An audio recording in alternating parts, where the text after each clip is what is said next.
আল্লাহ রাব্বুল আলামিন বলেন, লাইসাল বিররা আন তুওয়াল্লু উজুহাকুম কিবালাল মাশরিকি ওয়াল মাগরিব ওয়ালাকিন্নাল বিররা মান আমানা বিল্লাহি ওয়াল ইয়াউমিল আখির ওয়াল মালাইকাতি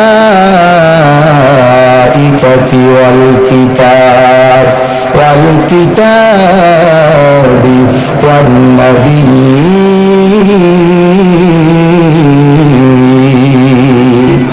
আর জোরে বলেন আল্লাহু আকবার। আল্লাহ রাব্বুল আলামিন বলেন, তোমরা তোমাদের মুখ পূর্ব দিকে ফিরাও আর পশ্চিম দিকে ফিরাও, তাতে তোমার জন্য কোনো কল্যাণ নাই, তোমার জন্য কোনো পুণ্য নাই।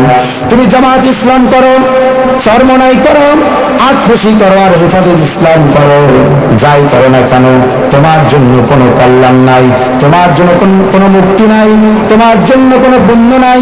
বরং তুমি যদি পুণ্যের অধিকারী হতে চাও, তুমি যদি কল্যাণের অধিকারী হতে চাও, তুমি যদি সত্যবাদী হতে চাও, মুত্তাকি হতে চাও, সর্বপ্রথম তোমাকে ঈমান আনা লাগবে 5টা বিষয়ের উপর। 5টি বিষয়ের মধ্যে 1 নাম্বার হচ্ছে ঈমান আনতে হবে মান আমানা বিল্লাহ। 1 নাম্বার ঈমান আনতে হবে আল্লাহর উপর, তার উপর। আরো জোরে বলেন, তার উপর।